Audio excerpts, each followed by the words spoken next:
We're in Sayville, New York, Long Island to be exact, at the Lieutenant Micheal P. Murphy Navy SEAL Museum. This museum was developed to commemorate, remember, and honor those that fought and those that gave it all. I'm here today with Rick Paradise. Rick, welcome to the East Coast. Thank you so much. It's great to be here. Cool. Johnson Controls is working to protect and monitor this facility, so let's take a look and see what we got. Let's go inside and go meet Chris. Right on. Hey, Chris. How you doing? Welcome. Thank you. How you doing? All right, today we're here with Chris Wiley, president of the Lieutenant Micheal Murphy Navy SEAL Museum. So Chris, what are we protecting here today? We're protecting the Medal of Honor that Michael's family received for his acts of heroism. It is an irreplaceable item. We have to make sure that it's completely secure. And what is Johnson Controls using to protect this? So for the case itself, we have a door sensor, and then in the area we have glass break and motion. Awesome. Let's take a walk. Right now we're in the entrance of the museum. We're at the World War II exhibit. So, Chris, what's this here? Okay, this is a replica of the German hedgehogs, which they used at the Normandy. They had various obstacles, but we wanted to depict the one that's showing the UDT frogmen diving down with shorts, a K-bar, and a satchel charge to blow up the obstacle prior to the invasions. Little known that UDT men were the most decorated Navy combat veterans of World War II. Received 750 Bronze Stars, 150 Silver Stars, 2 Navy Crosses, and an undetermined number of Purple Hearts. We're actually protecting this entire facility with the IQ Pro. At this year's 2022 ISC West, we at Johnson Controls announced a new product. We combine the power of the IQ Panel 4 and the Power Series Neo to bring you the innovative IQ Pro. It's a robust intrusion security solution for small to medium-sized business and large residential applications. So with the IQ Pro panel, we used a combination of Power G devices and addressable devices. Let's go see the rest of the museum. Hey Chris, which room are we in now? We're in the Vietnam era right now. So in 1962, John F. Kennedy commissioned the creation of the SEAL teams. So anybody who was a UDT was brought into the SEAL teams, and then all new trainees became SEALs themselves. We're in the next room, Chris. Right now we're covering the 1980s and 1990s, so we're in the Gulf War, Operation Desert Storm, Desert Shield. We're also depicting the information on the NASA space program. So a lot of people don't know that SEALs and UDTs recovered the space capsules. So we've now moved into the modern era of the Navy SEALs. Part of the protection that we're using is the Power G 128-bit dual encrypted device. Chris, tell us where we are now. So right now we're in the War on Terror, which covers from September 11th, 2001 to present day. So we're showing, we actually have a piece of the World Trade Center steel, then we're showing World Trade Center, the Pentagon, and the flight in Pennsylvania.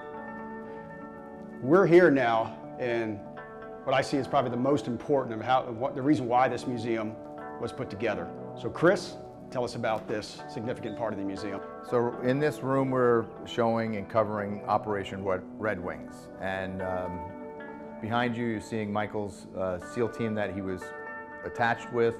The model's depicting the Hindu Kush Mountains where the actual operation was. We're showing the insertion where they came down and had the overwatch where they were looking at the village for the high value target. We also are showing where they were contacted and found, where the helicopters came in to try to rescue them with the quick reaction force, and where the helicopters ultimately were shot down. So Chris, tell us about the Draeger unit. So this is a Draeger unit that is an actual rebreather. So we're using pure oxygen.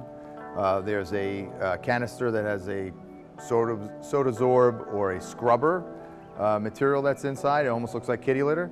Then we have a leather type lung, actually, that's a bag that's inside. So what happens is you breathe in pure oxygen, you breathe it in, you exhale, comes through, gets scrubbed through the kitty litter, it goes back into the bag, and it's pure oxygen again. So you don't have any bubbles, you don't have any gases coming out, so you don't see a trail of bubbles as somebody's swimming in. So it's very stealthy, and you could go about 4 hours with this underwater. Awesome. So in this area, you're using a combination of motion sensors and cameras Tell us what you're doing with that. So with the motion sensors and cameras, we're trying to track and collect data. So as the alarm is obviously off, while we're open and operating, we're able to people count. So the cameras will give me a people count. The motion detectors will count how often they're tripped. So I'm able to use that data and cross-reference the data to then show how busy certain areas are within the building. Let's move to the one of the funnest parts about Navy SEALs, and that's BUDS, or Basic Underwater Demolition SEAL Training.